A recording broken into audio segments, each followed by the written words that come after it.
Hi everybody, it's Alison and welcome back to your lesson today with me, Alison from Engli-teach, teaching you English every day. Okay, today's lesson is going to be all about the 9 things, okay, so the 9 things that you need to make a sentence in English. Do you think you know what they are? Have a little think.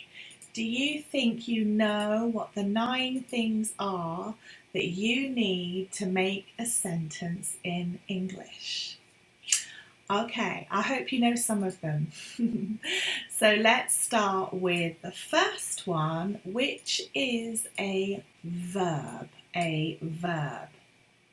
Now, as we all know, a verb is a doing word, okay?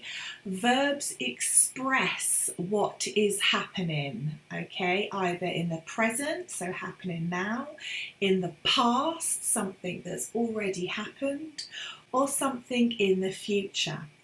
Something like, I called my friend. I did my homework. I went shopping. Okay, these are all verbs and every single sentence must have a verb because it tells us what action is being performed in the act or the communication, whatever it is that you are trying to communicate. So be this either in spoken or written, you do need to have a verb. The second thing you need to have is a noun. Now you might have learned a noun as being a person, or people, place or thing. I hate the word thing because it's so unrelated. Object. So any object is a noun. Any person is a noun. The girl, Mr. Fish, Tracy, Mohammed, those are all nouns because they relate to people. Places, so Africa, Paris, okay, those are all places. The town doesn't just have to be the name of a country, it could be the town. That would mean that's a place. The town or the village where you go to buy your food or where you live is a place.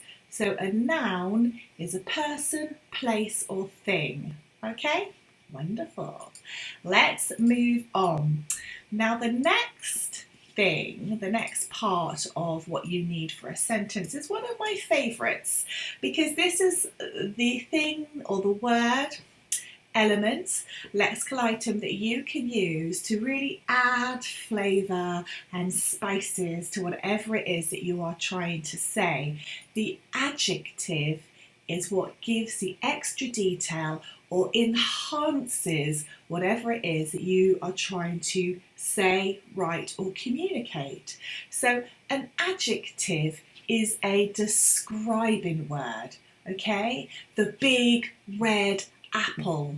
You are describing that the apple is big and red. What other things could we say for an adjective? Let's see. There were 6 coloured balloons. So coloured, okay, the balloons were coloured is an adjective, okay? The mermaid was beautiful. Beautiful is the adjective. You're describing more about the mermaid. You're giving more information about the mermaid. Let me see. What else could we say? Something like we don't see these much in England anymore, but the phone box door was big and red and open. Okay, big and red are the adjectives. Very important. Let's say someone was asking you a question. Oh, did you see the robber? What did he look like? You would start to describe him by giving lots of extra detail, and that detail is what separates that person from another one.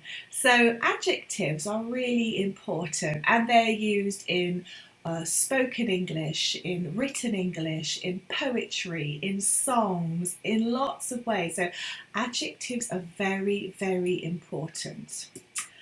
Okay, the next one is adverbs. So adverbs tell us more about verbs. So adjectives or adverbs. So you could say loud, but loudly. So the ly, my pen, the ly here is the adverb, the ly. Really, extremely, and obviously the ly is added on to the stem of loud or real or extreme.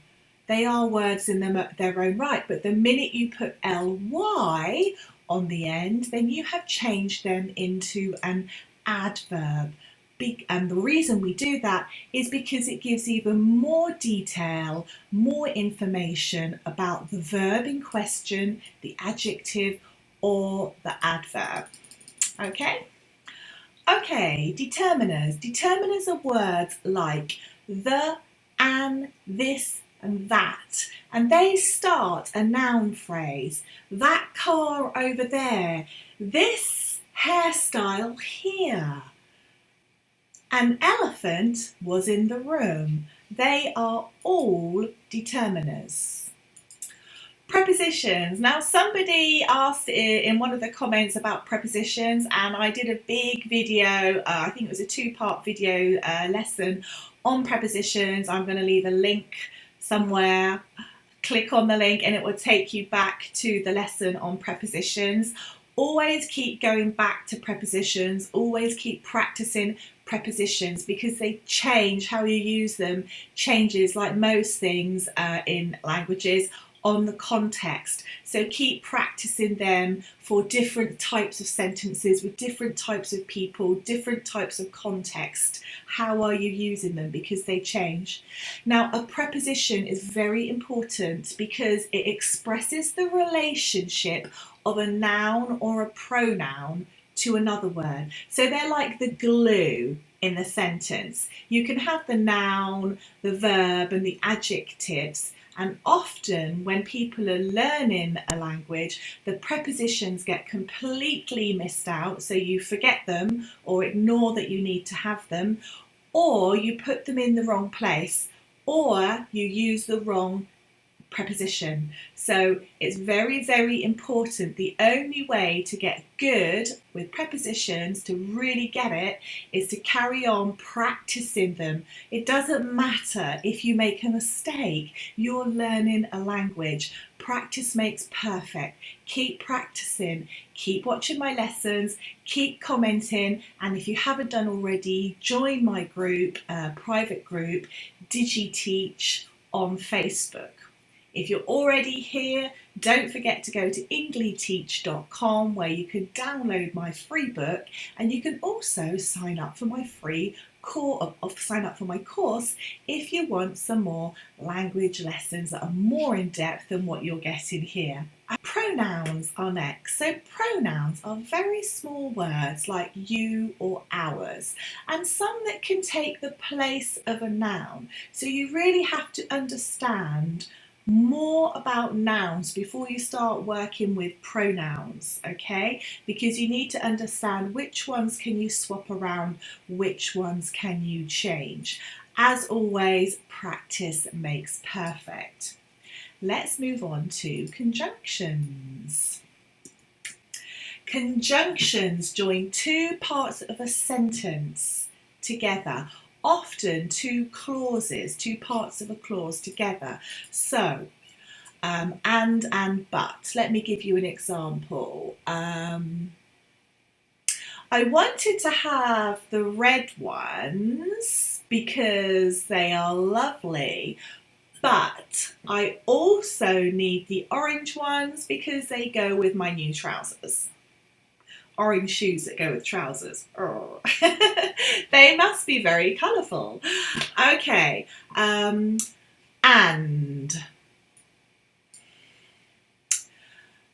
I wanted to take you to the restaurant, and then we're going to go to the cinema, and then we're going to go dancing, and then we'll go for a walk to see the boats. I hope you like the evening I have planned for you.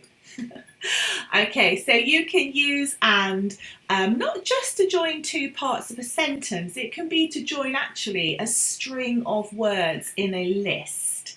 Okay, so I'm going to add on here also to join words together in a list. Okay, what's next? The last one is dun, dun, dun, interjections. Okay, here we go. Interjections. Do you know what an interjection is? Okay, an interjection is a short exclamation with no grammatical value other than to add emphasis or expression to what you are trying to communicate. So these words here, ah, dear, we all hear these in speech. These are more words that you would hear in a spoken sentence as opposed to a written sentence. If you were reading a book and the book had speech in it, or some sort of speech or reported speech, you might see these in there if, you know, in between speech marks. For example, off the top of my head, he said he didn't love her. Ah, okay. I understand now. I understand now why she was so upset. The drama of it. How could I possibly live? Okay, another one is dear. Now, we say, oh dear, quite a lot in English. Actually, I'm going to put that, where can I put that? I'm going to put that here. We say, oh dear, quite a lot in English. So, how would you use that? You would use that in the way of saying something was maybe not great. He was run over by the bus last week. Oh dear, that's awful. Quite often you would follow it up with something like another word. Oh dear, that's awful. Okay. We've had and if you're unsure about something, quite often non-natives or learners of English will use a lot of ers when they're making a sentence. I went to the classroom, but I couldn't find a teacher. But be careful of using It's acceptable when you're starting to learn a language. However, there becomes a point when a teacher will say to you, stop saying stop saying Be careful that it doesn't become a habit. Okay, be careful that you don't think that it's normal to use all the time, because it isn't. It shows uncertainty, and it can also show or potentially indicate an inability for you to speak English well, and we don't want that because you're just going to be learning fine with me. Okay, so make sure that you keep an eye on that. Okay, so there we go. Those are the 9 main things that you need to make a sentence. Now, this isn't talking about punctuation or word order. That is something else. And we're going to start diving down a little bit deeper into these as well. Now, if you haven't already gone there and you don't know who I am, my name is Alison McRobbie. I am a specialist languages teacher. I teach only English and also French. I'm also an award-winning author, mostly of educational resources, and I have a book which you can get for free if you go to Engli-teach.com. Here is the book. You can download the book, and it's all about your adventures in learning English. So it's my simple 5-step plan to help you understand how you can become a better learner of English, okay, how you can improve. And if you really want to accelerate, I do have a paid course that you can join. It's $29 a month, it's not very much, and you can have as many lessons as you like for that and go down a little bit further. There's lots of activities, lots of quizzes, lots of more specific English. Anyway, I hope that's really helpful to you, and as always, if you liked this lesson and you found it useful, please do share it with other people who are wanting to learn English or who want to improve their English. Thanks very much, everybody, and speak to you soon. Keep practicing English every day. Bye-bye.